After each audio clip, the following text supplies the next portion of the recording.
to the Doctor Who Marathon. I'm your host McEdam, and today we're going to be talking about the Night and the Doctor short, Bad Night, written by Stephen Moffat and is directed by Richard Senior, who I would like to add wasn't actually credited for any of his work in the Night and the Doctor series.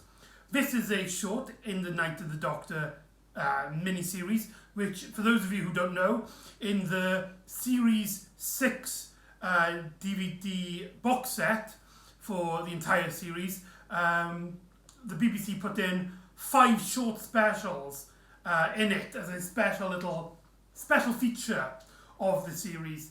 If I remember correctly, that's Bad Night, Good Night, First Night, Last Night, and Up All Night, with a majority of them, the main first 4, are kind of stories that are just up in the air. They're not like a prequel to anything. They don't tie heavily connected to with the exception of each other. With the exception of the last one, Up All Night, which is actually a prequel to the story Closing Time from Series 6. So chronologically, this little short Bad Night appears here, and a lot of people might consider, like, why are you talking about this? It's only 4 minutes long, and there's nothing really much in terms of canon I can talk about here. Well, for one, I'm a completionist. Completionist. Why did I have to make that word so hard? I don't know. So I'm tackling it here just to be like, I have seen everything Doctor Who related. And also as well, I feel like there's also some actually interesting things that this story does reveal about the canon of Doctor Who. The story actually starts, so it's like I said, it's 4 minutes, nothing really much here, but still I think it's pretty interesting, so let's talk about it. Amy wakes up due to a phone call.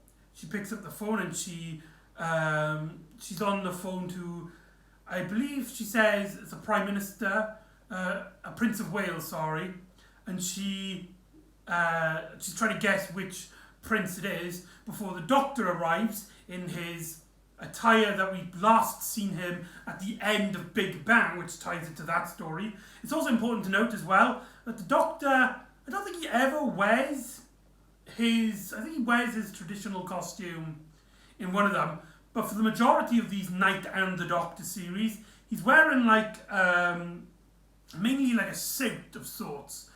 2 variations, with this one being the black suit with the long hat. The Doctor arrives in the TARDIS, and he's clearly been in a party. Oh, it's also established as well when Amy was on the phone. There was a fly inside the TARDIS, and Amy whacked it with a newspaper that she found on the console. That does become important in this story later on, as the Doctor comes in with a fish in a bowl, and he's like, "Don't pick up the phone, let me answer it." And he talks on the phone, and we basically learn that the Doctor's had this adventure in which he accidentally turned a member of the royal family, the mother of a Prince of Wales, and turned her into a fish. And the Doctor is he's debating as whether to to save him from a entity which the Doctor claims he had trapped in the TARDIS, and he will and freeing this entity would stop essentially a war, only to be revealed that the Doctor sees the newspaper, sees the dead fly that Amy killed earlier on, is just like, what have you done? It turns out this entity that the Doctor was saving had been turned into a fly, or was it just a fly, and that Amy had accidentally killed a sort of ambassador of this version of Wales. You know, it's just a very comically entertaining episode. But it's important here, as when Amy and Rory are sleeping, the Doctor is on his own little adventure, something which is kind of teased throughout the majority of just Doctor Who in general, but we never actually see in which the Doctor has adventures away from his companions when they're asleep. It has been established that Time Lords don't sleep like humans, and they don't need as much sleep, which I'm always curious. Is there any canonical explanation on how Time Lords sleep? Like, do they sleep like one night per two nights, or one per week, or how does Time Lord sleep work? I don't know why, but I think I need to know this. It's also here that it's established that the Doctor, in his secret little adventures, has adventures with River Song, to which it's explained how Amy kind of suspects, and the Doctor's just like, no, River wasn't there, it was just me acting all shy and a bit timid about it before Amy is like, okay, so she wasn't there. How was she? Did she enjoy the party, by the way? The Doctor says, oh, yeah, totally. And then he's like, oh no, I just revealed that I was in a party with River Song. This is something I actually really like, that not only do we get adventures that might not be too important for a television adventure, the Doctor does this for fun. He travels in space and time mainly for fun, not to fight monsters or to be this great gigantic hero like most adventurers in fiction. But he just does travel through space and time because it's fun, because he's bored essentially. And it's just nice to know that for a character like this, he does have non-threatening adventures. And I also love the fact that within those fun little adventures, River Song and the Doctor have a nice has like these little small adventures as well.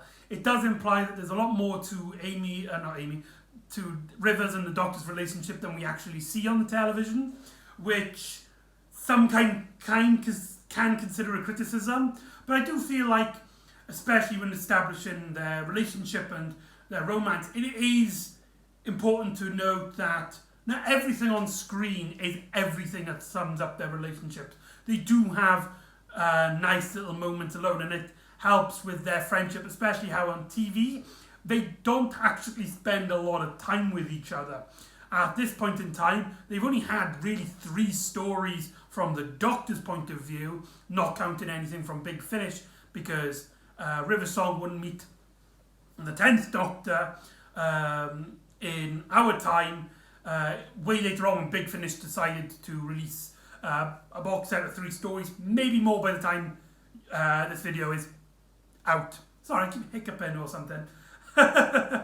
And it's here that we kind of get a idea of where Amy and the Doctor are, because Amy is like, right, before you need to do anything, we need to talk. I have a serious discussion about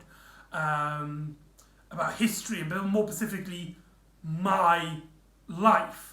To which the Doctor can see that Amy is struggling with her emotions and stuff, and he calls out for Rory. And I'm kind of hit and miss here. A lot of people are hit and miss on this little moment. Basically, we learn that the Doctor and Rory take turns in dealing with Amy's emotional state, which kind of implies that there has been some time after Series 5 with... because the Doctor and Rory do have this kind of relationship outside of Amy, to the point where they even have established a routine on caring for Amy in the TARDIS crew. Very strange, very odd. And it does kind of mean that the 2 boys kind of treat Amy as not like a kid, but as a chore. Like, her relationship is a chore to them, and that's something I'm not too keen on to think about. It does kind of feel really odd to me, and it does kind of separate their relationship a bit. But it does help with the Doctor and Rory and how they have bonded to the point where they, where they can care out for a friend of those, but they have this kind of pattern towards them. And that is a really nice establishment. I always liked the Doctor and Rory's relationship, especially in Series 5, where they start off not hating each other, but not exactly the best of terms, because they're fighting over basically Amy's appreciation and fighting over her her basically for like her ego, for their ego. They're fighting it for their egos, but they've grown over time that they have become these good friends, and the three of them on the TARDIS just really just hold up well in terms of TARDIS team dynamic, especially when it comes to the Doctor and Rory. In my opinion, the 11th Doctor and Rory is to what Jamie McCrimmon is to the second Doctor. They do have that similar dynamic in a way, and I don't know, I just really like Arthur Darwell and Matt Smith's interaction with each other, even if it does kind of it does kind of hurt Amy's relationship with the Doctor. They are still close friends and they do still get established and get pushed on in their relationship. However, I don't feel as strong to them as I do with the Doctor and Rory in these shorts mainly. In episodes, in main long episodes, it's a different story. But in these short episodes, that is a quirk. And the Doctor and Amy's just like, no, it's not that big a deal. I just wanted to ask a few questions, only for Rory to like drive down, and it all becomes a bit hectic. So Amy doesn't actually ask her questions. This is a question that gets revealed in Good Night, in which we'll explain that when we get to Good Night.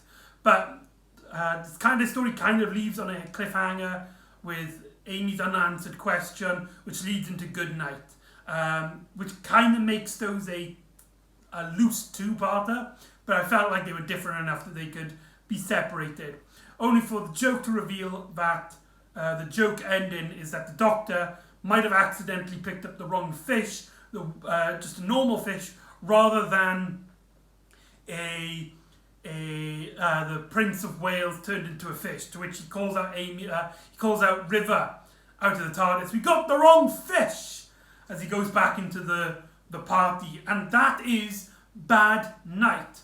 Overall, it's a lot of fun. It's nothing important. It's nothing that's groundbreaking. It does help to establish the idea that the Doctor has more adventures that might be not important enough to be shown, or the fact that they don't fit into the routine of the Doctor travelling with his companions at that time. So, and I really enjoy that. I really like that idea, and that's mainly what this story seems to be setting up, as well as the question, which will tie into the next Night and the Doctor, not to be confused with Night of the Doctor, which is the short 2013 special featuring Paul McGann, which we have talked about in the marathon, if you're interested.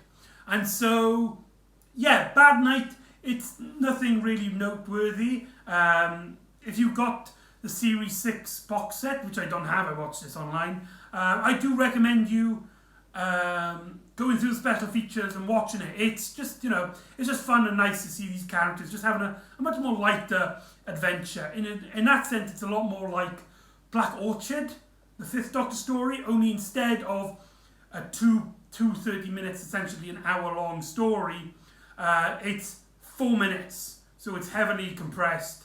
But because of the lighter tone, it doesn't feel cluttered or it's wasting your time. So 4 minutes, what you gonna lose?